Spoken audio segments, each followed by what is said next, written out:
In today's video, I want to share with you the most amazing experience that I had photographing the big three cats of South Africa, the lion, the cheetah and the leopard.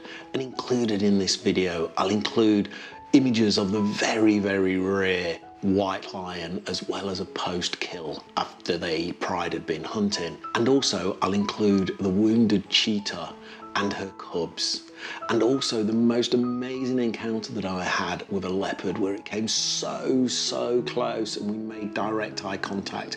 It was absolutely unbelievable. These experiences were truly breathtaking, and I do hope that these come through in the video and the photographs that I'm going to share with you today. And please remember to hit that like and subscribe button, because I'll be making so many more of these videos. In the first gallery that I'll bring up in just a minute, I'm going to show images that I captured of a lion pride that we saw in Kruger National Park. We actually stopped off in two locations, Kruger National Park and Olifants West, which is part of Greater Kruger. And what we really found with the lion pride was the importance of understanding animal behaviour. We had an absolutely awesome guide, and what he understood upon spotting the lion pride was once they started to go into hunt mode, and I'll share some of those images in a minute, of the females leading the pride and the males following on behind.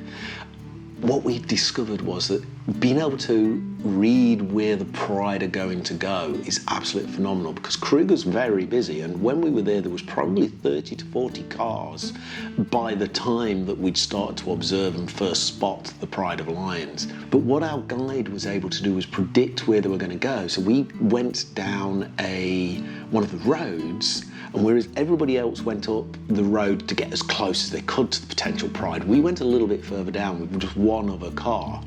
And what we discovered was that the lions came straight past the car, and then all the other cars were trying to turn around and get back to the lion pride. And we were able to get some absolutely phenomenal close-up photographs of the lions, but also because they were heading in our direction, we were able to get some great head-on photographs as they came towards us of the lions and the lionesses in their hunting mode. So here's the first short gallery of the actual lion pride itself and the lionesses heading off on the hunt.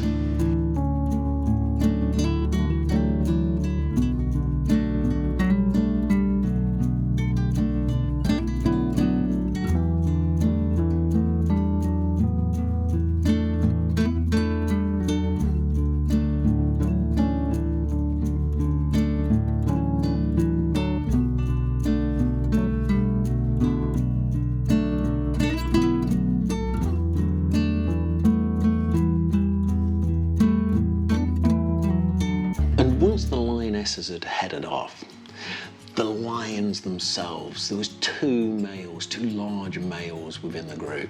They headed down, following on behind the lionesses and the cubs, across the savannah, the grasslands, in the direction of the hunt and the kill. Now, unfortunately, the kill was the other side of a dry riverbed, so nobody could really get to that, because in Kruger you can't come off the road, and I'll explain a little bit more about that in West Olifants and one of the advantages of going outside of the main Kruger National Park in just 1 second. But what I was able to do is, as the lions also followed the same track, was to get some absolutely stunning head-on images of the lions coming towards us through the grass. And because they passed so close, because our guide knew where they were going to go, we could get some really great close-ups of the lions themselves.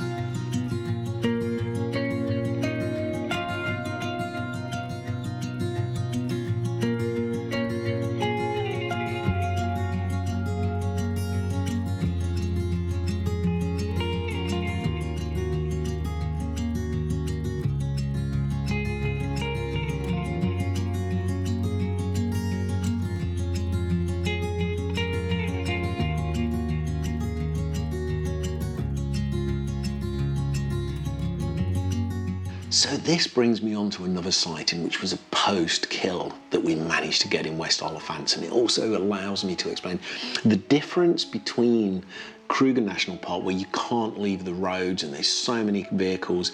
In West Olifants, generic rule that actually you're not allowed to have more than 2 cars at any one sighting, and 90% of the time you're actually the only car. So we managed to get to a small pride of lions post a kill, which was absolutely stunning. So here's a very short gallery of the lionesses after they'd been feeding. Brilliant sight, absolutely amazing to see.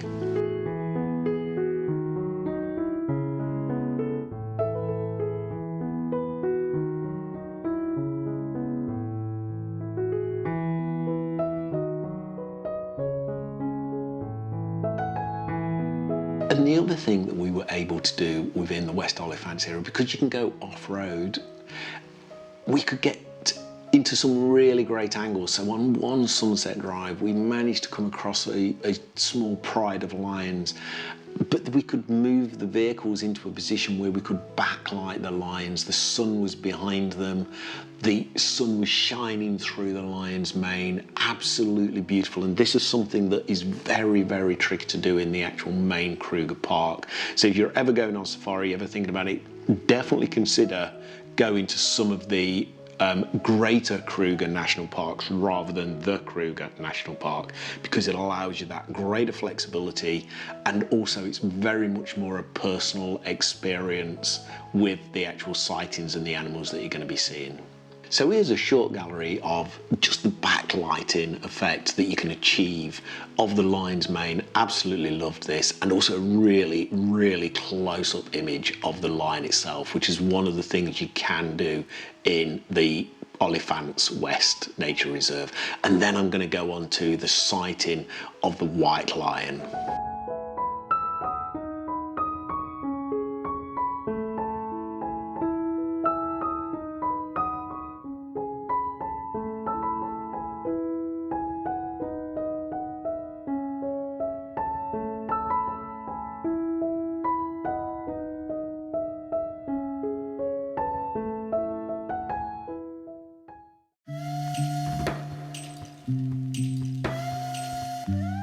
So in Kruger, there are only 3 wild white lions in existence. They're very, very rare. It's a genetic, well, it's a gene that the male and the female have to have, and then hopefully it clicks into place. So they're so extremely rare. Sadly, they're not a protected species any more than normal lions, but I'm not going to go down that rabbit hole. I do believe that they should be protected, but it's absolutely amazing. It was quite a way off, and we were there for so long and it just never moved. But what he was there with his brother, just a typical tawny coloured male lion, but he was so magnificent. Both of them were absolutely stunning. So we didn't get too much of the animal behaviour because we were there for so long and they just wouldn't move. But that is part of wildlife photography. Patience is key. So here's a very short gallery. They're absolutely, if you ever get this, you've got to try and see them. But here's a short gallery of the white lion and his brother.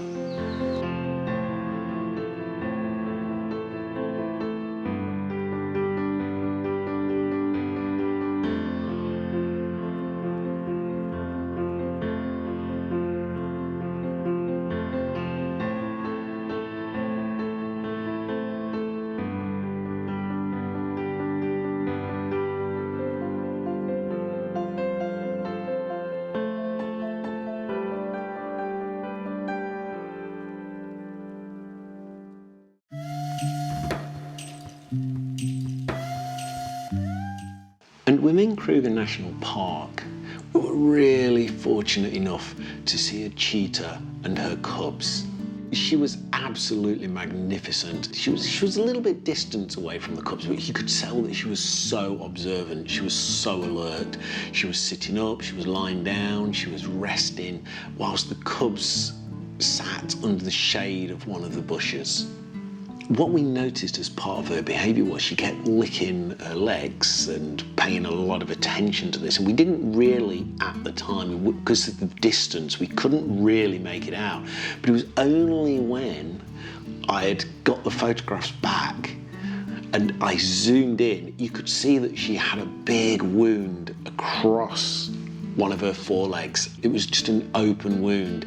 So that must have been in a previous hunt or chase or whatever. But it was so magnificent to photograph, and this also explained why she wasn't particularly active, but she was very protective of her cubs.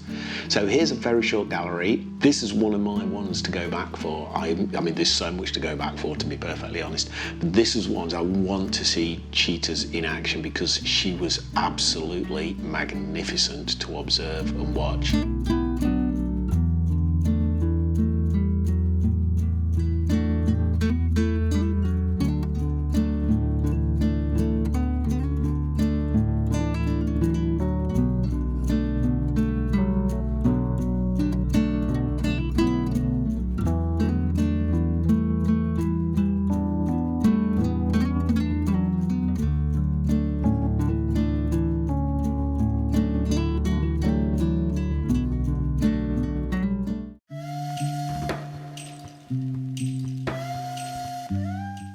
And then finally, but by no means least, was the leopard sighting. And here we were really fortunate that we got this in West Oliphants rather than Kruger, because we were able to get so close. And I'll come up to some of those photographs in the gallery that'll hopefully show you how close we got.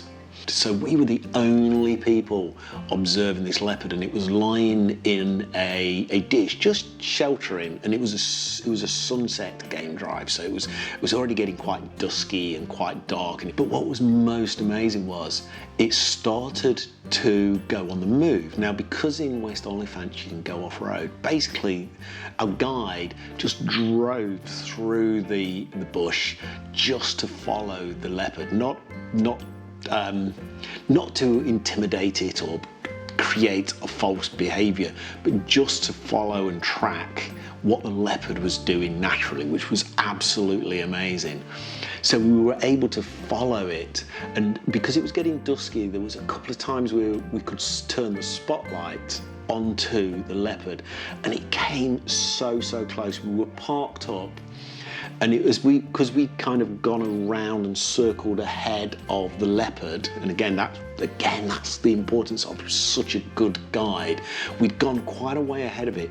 It tracked right up, and it came on my, it was amazing. It was on my side of the little Jeep that we're in, and it came to a tree within 2 meters of me.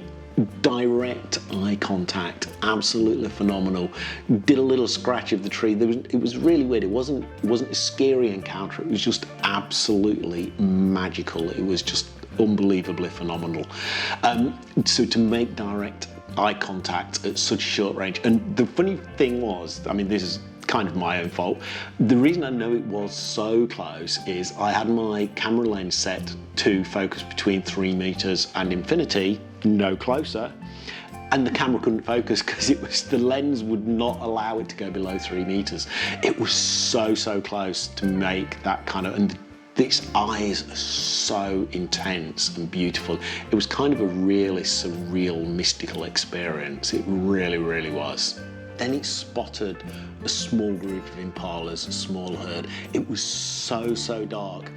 I was sat there with my camera for 5 minutes, and the leopard was as stationary as anything. As we were tracking it before then, I had the lights on it a couple of times so that we could illuminate the leopard and really get some really great images. But once it went into hunt mode, and again, this is responsible game driving, no lights, because it would have alerted the impala, and that would change the behaviours of the impalas, the leopard. So once it went into hunt mode and it spotted the impalas, no lights or anything like that. That's responsible game driving and sighting of things like leopards and the big cats. So to me, that was perfect. That was absolutely a brilliant experience. And if there's one animal that everybody should see at least once in their life, I think it's the leopard. It was absolutely truly magnificent, and at dusk in hunt mode it was absolutely brilliant. We would have loved to have stayed for the hunt, but it was just so dark. It was pitch black, but it was still hunting these impalas, so absolutely amazing. Anyway, please enjoy this gallery of the leopard. because it was, in all my photography experience, one of the most amazing experiences I've ever had in my life.